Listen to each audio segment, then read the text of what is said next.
This podcast will give you kind of a different set of glasses to look through when it comes to looking at a dental office and all of the behind-the-scenes stuff that goes along with running the show. Welcome back, everyone, to another episode of Your Mouth Matters. My name is Dr. Rebecca Taylor. I am your host. I am also the owner of Green City Dental, a dental office that is biological and holistic, where we treat the root cause, not just the symptoms, as well as orthodontics, a practice that focuses on TMJ, facial pain, functional orthodontics, and snoring and sleep apnea. I'm really excited today because we've got two special guests. We've got Rafina Beam Holcomb and Lauren Myers. And Rafina, you are the owner of Dental Professionals, or I guess the co-owner of Dental Professionals. And Lauren, you work with them as their business development manager. So welcome on the show, everybody. Thanks for being here. Thank you for having us. Thank you for having us. So can you each kind of tell me a little bit about who you are? And you know, I've actually worked with both of you guys a little bit before. I've worked with your company. But can you give us like an overview of what is Dental Professionals and how did you kind of end up where you are? Sure. So Dental Professionals is a locally owned dental staffing company. We specialize mostly in temporary employment of dental workers, dentists, dental hygienists, assistants, and a little bit of front office. And it's been a business in the area since 1981. We're actually the third owner, and my husband and myself bought it in August of 2019, right before COVID. Oh my gosh. Yeah, interesting timing. Can't wait to hear more about that. But yeah, it's really fun. We have a passion for helping local dentists out with their staffing needs. So, for example, if someone calls in sick, we can send someone, or we can do longer assignments all the way up to like a maternity leave. And yeah, we just love helping dentists out. We've loved getting to know some of them, and we brought Lauren Myers on as our business development manager because we're currently trying to grow the company. Awesome. Yeah.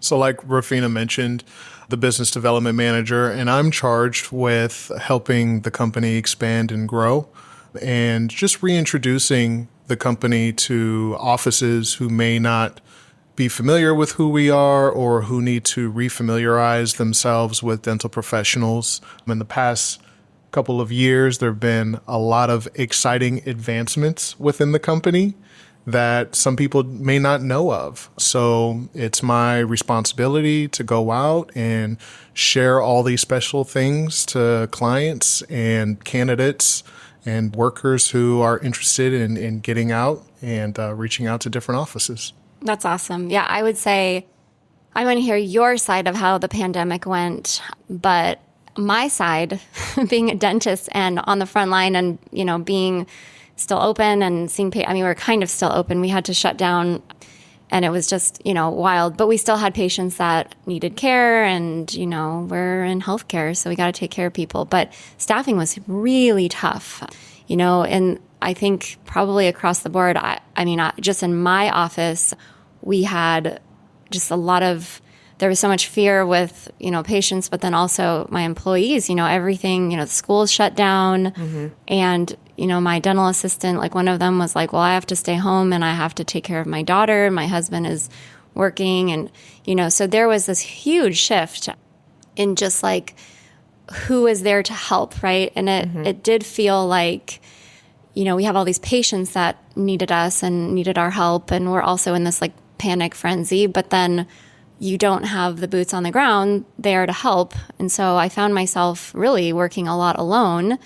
And, you know, it sucks when you're working alone. You know, a dental office, every single person has got such a specific role, right? So we, you know, if you have a dental assistant that's not there, you know, we do four-handed dentistry. That's what it's called, right? Patients probably haven't heard that, but we do four-handed dentistry, which means that to do the right type of dentistry, you really need four hands. You know, you got to make sure that tooth is completely dry, and you have to make sure that, you know, you can hold the cheek while the other person like puts the thing in, and it's, you know, it's kind of a dance, but you really need four hands to do a lot of the dental procedures that we do. And yes, you can do them by yourself. Like the invention of Isolate has been so amazing, but there still is, it's so much easier on your body and it's so much easier to be efficient and quick when you have that extra help. And so I actually found myself many times in a bind because you don't want to have to cancel patients and you don't want to have to reschedule appointments, especially, in our practice, we have patients that fly in or I guess during COVID, they weren't doing that. But, we have patients that fly in or drive long distances and, people take work off. And it's just like, it can be really tough as a business owner, especially when you really have empathy for these people that are traveling or have completely rearranged, had childcare arranged or whatever. You don't want to have to cancel appointments if you absolutely don't have to. And that's where, I never really used dental professionals a ton before, but during COVID and all of this crazy that happened in the staffing industry around dental, I ended up using you guys a lot. And it was good. It was really nice to know that, okay, we're going to have help and we're going to be able to, the show must go on and the show will go on.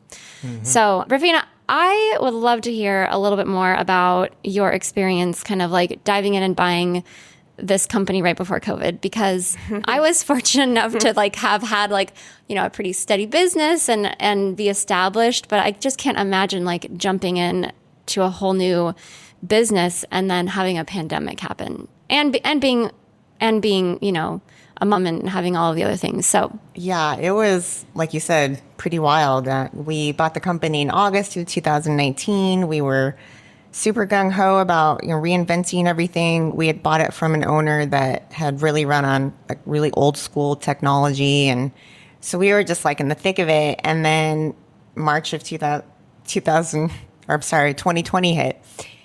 And the governor actually shut all dental practices down for 3 months. And so we were like, okay, this new company, we can't go to work. So actually what we ended up doing was using that time to implement one of our new technologies. And so we were able to keep our staff employed, even though we were not able to send out dental workers. And just as you can imagine, it was just a lot of emotions, trying to make sure that our staff stayed employed, trying to make sure that the dental workers that we employed were informed on the state benefits that they could use. I remember sending out information about how to file for different types of unemployment. And of course, the system was totally gridlocked. Broken. And yeah, it was just, the future was a little uncertain during that time for a few months. But we were just determined to stay on our feet and make it through. And like you said, the employment and staffing just climate was really tight to begin with at that time. When we bought the company, the message was just, there's no workers, there's all this demand, clients need help. And so we really focused on trying to make our company really attractive to the worker. And so that's what we did when we ended up opening our doors again, so to speak, because we all went home to work at that point.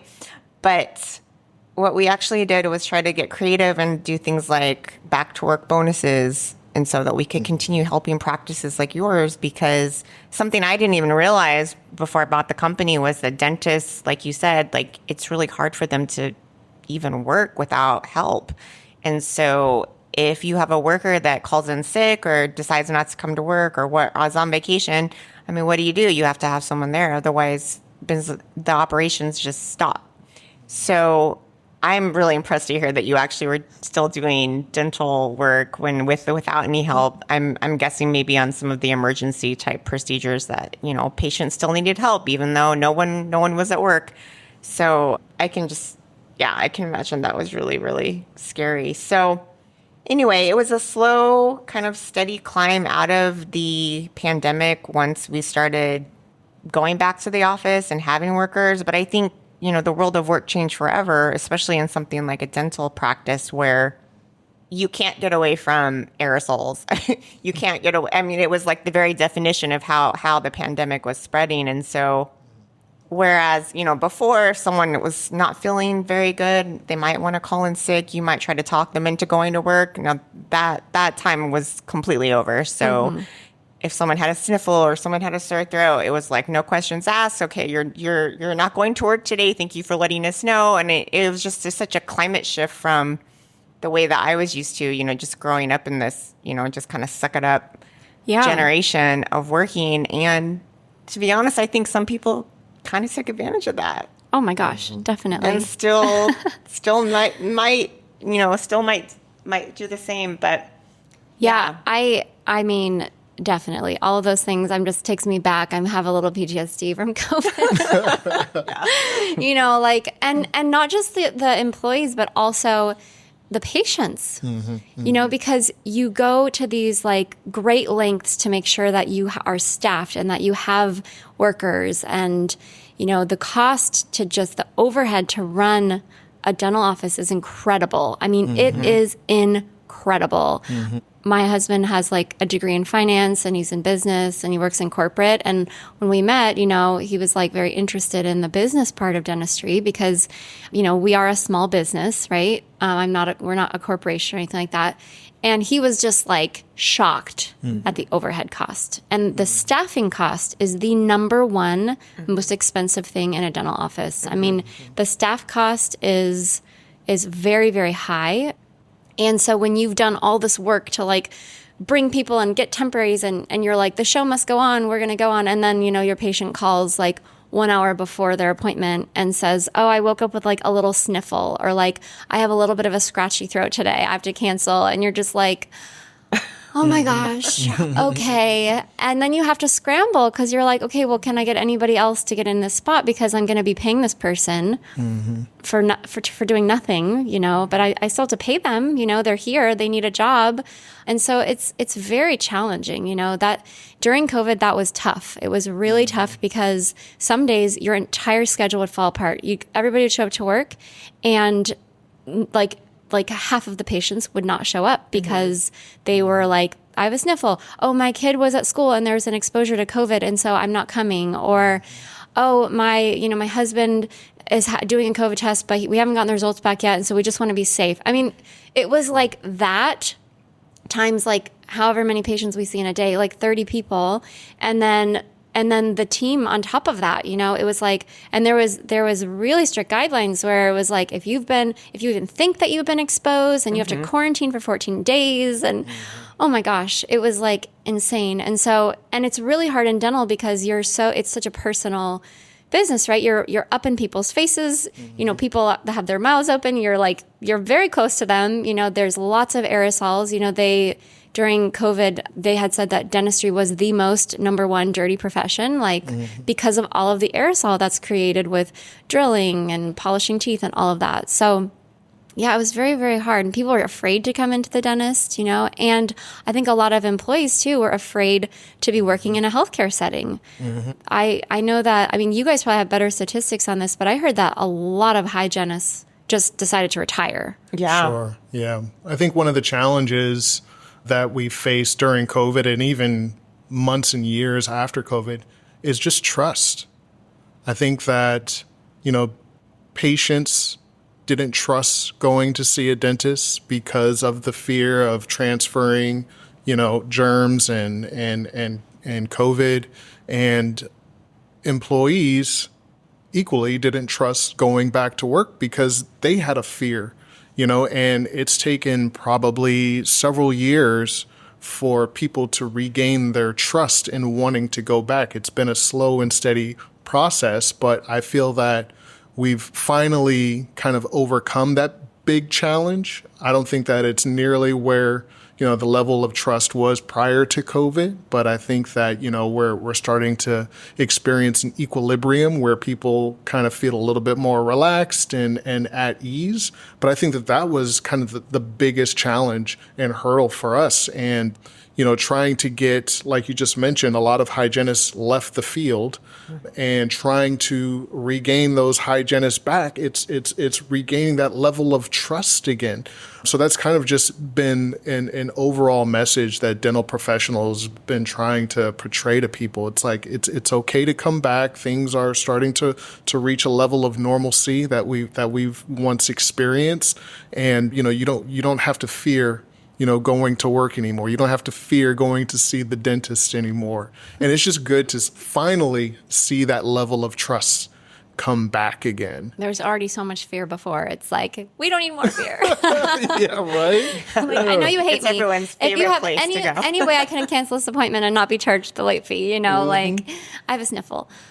Yeah. Well, have you guys so you have seen, I mean, like I'm lucky because I've got excellent hygienists and they've been very loyal to me. It's been a little harder with dental assistants just because there's things that come up in life, and so I've lost some dental assistants along the years, especially with COVID. But and same with front office. But like, have you guys seen the industry? Like, have you seen that there's like a shortage? Like, it feels like there's kind of a shortage. When I go to like hire or put a resume out, I mean, just until recently, I actually just hired a new person for a front office, and I was shocked at the quality of resumes and how many there were. I was like, oh yes, we're back, we're back, we're back to normal now. Because before it was, there were so many people that wanted to work. And then during the last several years, it's just been so hard to find people that are even qualified, for the job. I think I've seen the market shift a lot in the last 5 years. And one of the things that we've experienced, and I'm sure you have as well as you're hiring new people, is just the shortage of the worker really drove the wages up. Yes. The amount of money that people want to go back to work, to experience this kind of aspect of it being hazardous as well, it's just made the wages grow astronomically, particularly in the hygiene space. And what it was like when we first started in the company was just a shortage of everybody. And as we've crawled out of the COVID hole, I've seen in our local market, the dental assistant population has actually increased a lot. And so it's just not as hard to get a dental assistant that's qualified now. But the strain on the market has continued with hygiene. And I think there's several factors that have gone into that. I mean, I don't know for sure, but you can guess. There's been a couple of schools locally that have closed. And just, I think less people are just going into the profession and that started years ago, and COVID just exacerbated. Like you said, a lot of people that were kind of close to retirement age just decided to retire and left the field altogether. And so, what we see everywhere, and not just here locally, but nationally, is a shortage of hygiene. And so it's really driven the cost up. And I think it really puts a lot of pressure on small business owners like ourselves, because costs of running a business continue to go up as inflation increases. So like your business insurance, for example, has gone up every year. And you don't really think about it unless you're in that position. But, the wage can go up, and I'm willing to pay for a good person. But on top of that, I've got payroll taxes, I've got state taxes. I mean, it just grows so much that the cost I have to charge to a client like yourself goes up as well. And so many small business dentists simply can't afford our services because, you're paying a hygienist $75 an hour to begin with, plus all of the markup that it costs to employ someone. And you're looking at like a dentist's wage to pay for a hygienist to come in. Well, I think a lot of dentists are just doing their own hygiene now. Yeah, because absolutely. it's become, and especially if you're an insurance driven office, I mean, the cost of the actual procedure that the hygienist is doing is less than what the hourly rate is. Yeah. And so that's the thing, is that you see all of these wages are going way, way up, and then you're seeing that the insurances aren't paying out. And so it just is very hard to even justify keeping a hygienist on staff. And so I know a lot of dentists, well, especially because there's been a shortage of hygienists, but a lot of dentists are just doing their own hygiene, or they're just booking people out 8 months. I mean, it'll be like, oh, sorry, we don't have a cleaning until, next July, right? And like, so people aren't able, there's this huge barrier to care because we're not able to get people in for even cleanings. I have a lot of dentists, and I've talked to a lot of people that have just had a lot of, that it's hard to get even in for a basic cleaning. And, our office it's hard to get in for our office too. I mean, we're not that bad, but we're definitely a couple months out.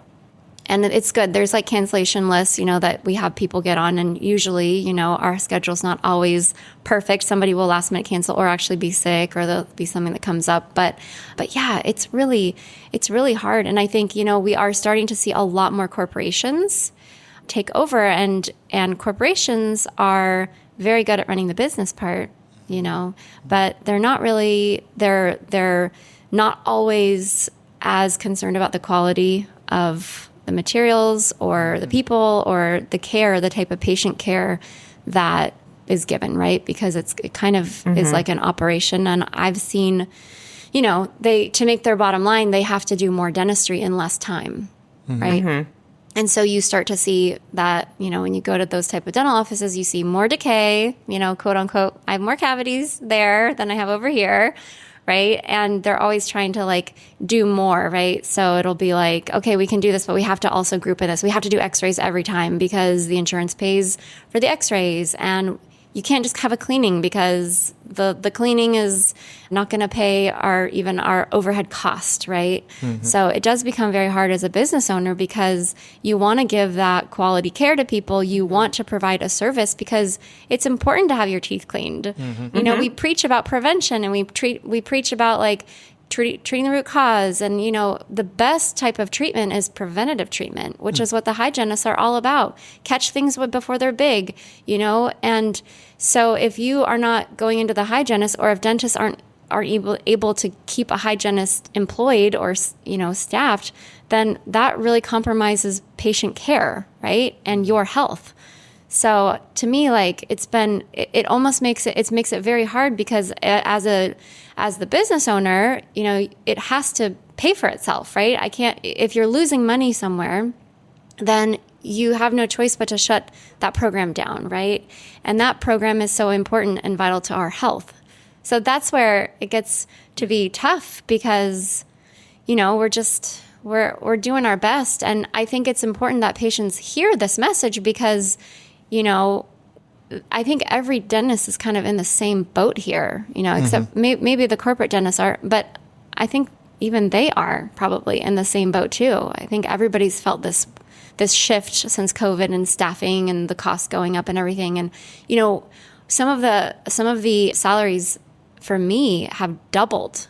I mean, literally doubled. What if I told you your crown was doubling price? I mean, that's huge, right? And like I said before, staffing is the most expensive part, the most expensive cost when it comes to running a dental practice. So, I can't make the cost of the crown double. I mean, that would be insane, right? And then, like I said before, the insurance companies aren't really keeping up with that, right? They're just still paying pre-COVID prices, which were also way not updated even before COVID, right? So yeah, it becomes very challenging. So it'll be interesting to kind of see as everything kind of settles and we kind of get back into this new post-COVID normal, kind of how the dust fully settles. Because I don't feel like it's fully settled, you know? Yeah. So it'll just, it'll be interesting. And COVID was a reset. It was a reset for a lot of people. You had hygienists who were rethinking, whether they wanted to stay in the field or pursue a different career. And then you had offices that were, considering that had to reset and rethink how operationally they ran their business. I mean, one of the things that we're experiencing now that, I'm not sure how true it might have been 10, 15 years ago, but I feel like the mindset of candidates going into the field have completely changed. Not only are they asking for more money, but they're also asking for benefits. Mm-hmm. And, that's pretty much the one thing that, is very important to a lot of candidates that we're currently onboarding is what kind of benefit packages do these offices offer? And now these offices have to rethink, okay, what my offer is to candidates. They're asking for more and they're asking for benefits. So it does have a burden on some of these owners. And like you mentioned, a lot of them have kind of converted towards like a DSO and things like that. But COVID has just totally made people kind of reset and change their way of thinking. Another thing that I feel that candidates are really looking for right now. And there's different ways that you can offset what a person's salary expectations are, and we try and communicate this to offices all the time. Yes, a person kind of looks at their paycheck as being probably the most important, but really what's most important to them is quality of life.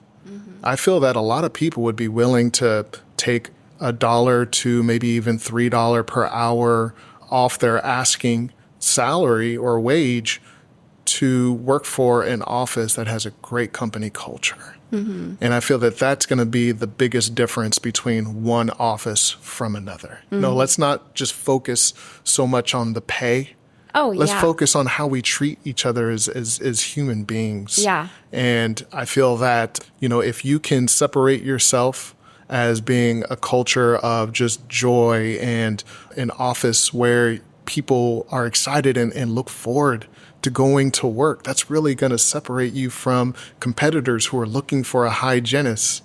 And, sometimes you almost have to wonder why someone might be asking for more money, I think there's so many factors. I mean, it's hard because inflation has been a real thing since COVID, right? I mean, our food is more expensive. Like all of the things that we buy are more expensive just post-COVID, right? So to me, like, it makes sense that people are like, okay, well, I also want to make more. But sometimes I'm also like, oh my gosh, I'm literally paying you double like what I would have been paying before COVID. I mean, it doesn't quite feel like it adds up. But I think that there is that feel of like, well, I'm at risk. This is a healthcare profession, and dentistry is really hard. It's hard on your body. It's a great profession. I love it. I love it because of the kind of dentistry that I get to do. But yeah, it's to your point. Like if you said to me, all right, you can work and do biological dentistry and make less money, or we can put you in this corporate, hamster wheel where you're putting fluoride on people's teeth and putting mercury fillings in all day long, and you can't spend time with people educating them. I would 100% take the lower paying job where I can feel good at the end of the day, and I can go to bed and I can feel good about the type of care that I was able to give, right? So I do think it's not always about the money, but there also is definitely been inflation, and the cost of living has gone up, especially in this part of the world. We're in Seattle, it's tech central. Like it's just more expensive to live here. It's becoming so expensive that people are moving away, including my sister. She was like, after COVID, she's like, I'm moving to Texas. Like I can have a huge house, 4 bedrooms, nice staircase, like really nice community. And I can pay like half the price, That's pretty appealing. And I had several patients that moved as well, after COVID. So I think, and there's a whole other topic like about the economy and what's happening and all of that. But I think, it's just going to be very interesting to see where healthcare is headed, and I think it feels like I said before, there's just so much more corporate dentists that are popping up. A lot of dentists are getting burnt out. Dentists are getting so burned out. They are so sick of running a business. They are so sick of everybody asking for more money and patients complaining about it. And, all the supply costs are going up and the equipment costs are going up, and there's all these hidden fees and stuff. And it's like, and the insurances aren't paying as much. And I mean, I know so many dentists just off the top of my head that are just so done. They just want to sell and get out. Yeah. In fact, one of my best friends from dental school called me. We talked last week, and she said, I think I'm going to switch professions because I am so sick of doing dentistry. It's like eating my soul, and I just hate it, and it's making me not a nice person. She's like, I want to feel like I'm really doing good for the world, and I just don't feel like people care. I feel like I'm stuck in this hamster wheel. I feel like people are always complaining, like I didn't do this right, or I didn't do that right, or whatever. And, I think we have to remember that the dentist, yes, we are the business owners. There's so much behind the scenes stuff that's going on. Yeah. And it's hard, we're human beings too. We are all human. And we all deserve to do something that we love to do, and so. Well, I think patients like to come and see dentists like you, where you go in and you're not one of 600 people that they see. You know their children and you know their stories. And I think part of the post-COVID scene for our country in general, and certainly in our community, is just that, like the big guys are taking over the little guys. It's hard to be a little guy. Yeah. It was hard to be a little guy before COVID, and now it's like impossible. And it's exhausting. I mean, we've seen in the staffing industry as well, there's been a lot of consolidation. And so there are some bigger players that can afford, to own their own technology, for example, whereas we have a third-party technology provider that we pay for. And, we've managed to develop our own mobile app, and that was one of our biggest goals when purchasing the company. So it just makes it really simple and easy. We live in an on-demand culture where you can click a button and have whatever you want delivered to your doorstep 2 days later. So we've really had to try to keep up with that lifestyle. And so we have a mobile app where, workers can pick up shifts or apply for shifts and search for shifts on their own. And clients, can have their order listed in just a matter of a few clicks. And I think it's interesting to hear that you feel like some of the bigger corporate dentists are taking over the work in this area. Do you feel like you're getting pressured by the bigger presences out there? I think we're really lucky because we do a really specific type of dentistry. And I love what I do. I'm really passionate. That's why we have a podcast. I'm really passionate, right? I love my job. I love going to work. I love helping people.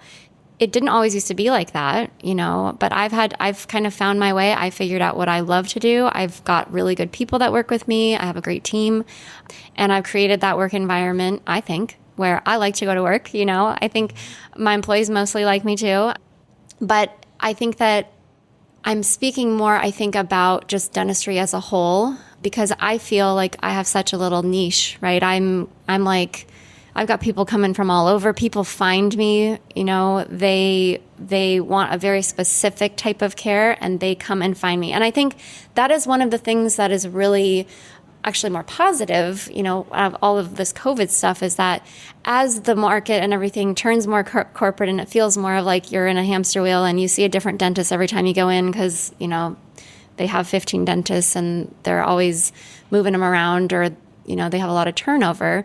There are some people that really want that quality type of experience. They want to know the front desk person. They want to have that long-term relationship where their kids see the same dentist every time. And they really want that. And so they find that. And so I think the patients that we attract are the people that want that type of care. And are we the cheapest dental office? No, definitely not. There's many reasons for that.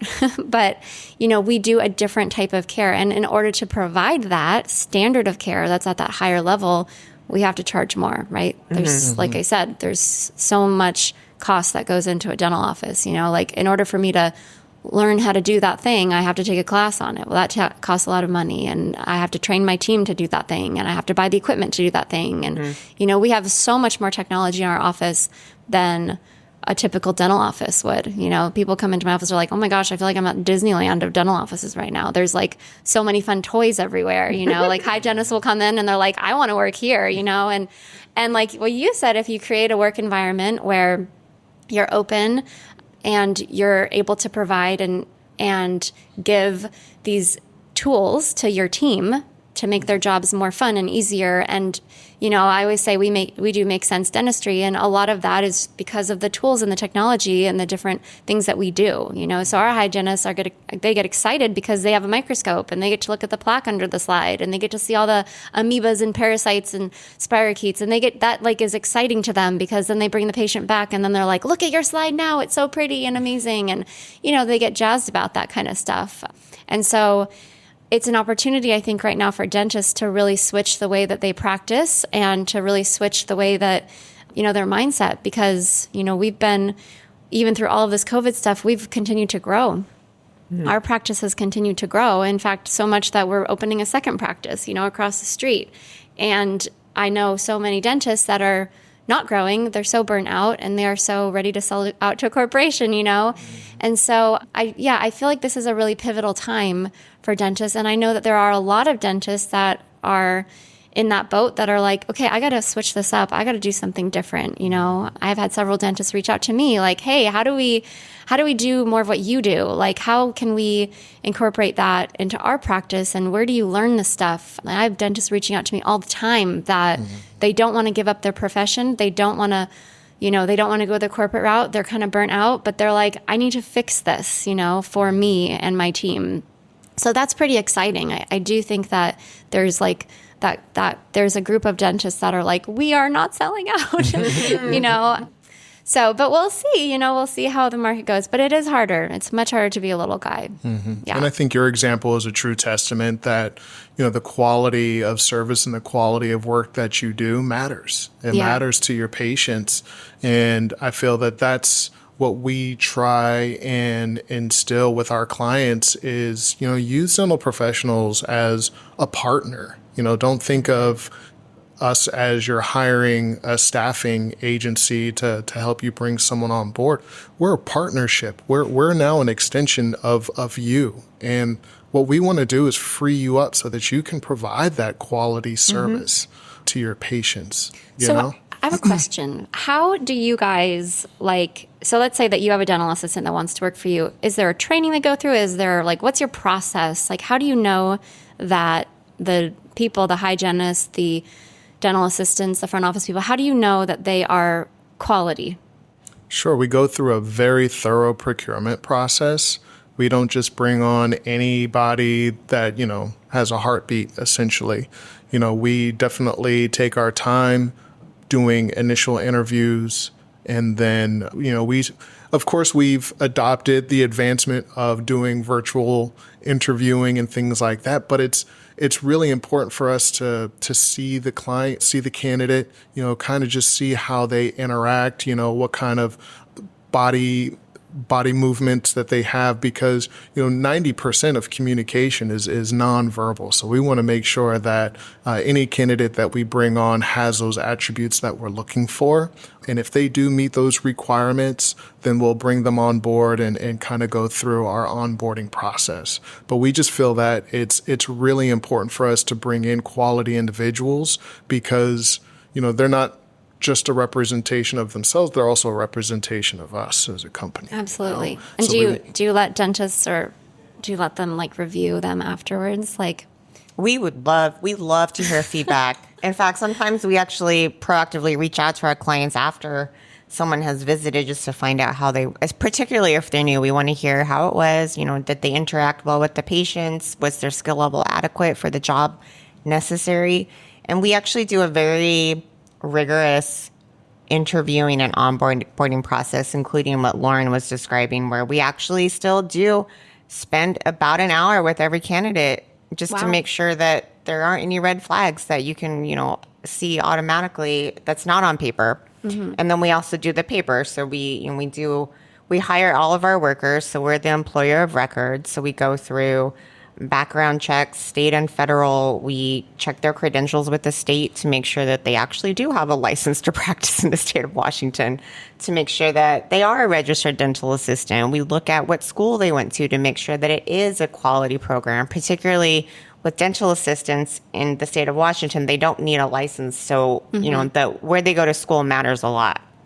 Yes. And so, we put them through all of hopefully what is very common for a person like yourself would go through in hiring someone off the street. And we make sure that they are someone that we want to represent us, because not only for our reputation, but also it's far more expensive to hire someone that you end up firing. It's expensive in cost, just in time that you spend with them, as well as the reputation hit that you take if they don't show up to work, So we really take pride in the people, and if they're not who we thought they were, we don't keep them. Yeah, that's good. Well, it's so funny because I've actually there's a bit of competition here because I put ads out, for dental assistants or whatever, and I've interviewed some of them that I really like, and they're like, Well, I don't know. I'm just really enjoying being a temp right now. I'm just not sure I really want to commit yet. I kind of love this this free lifestyle that I have where I can kind of work as I want. And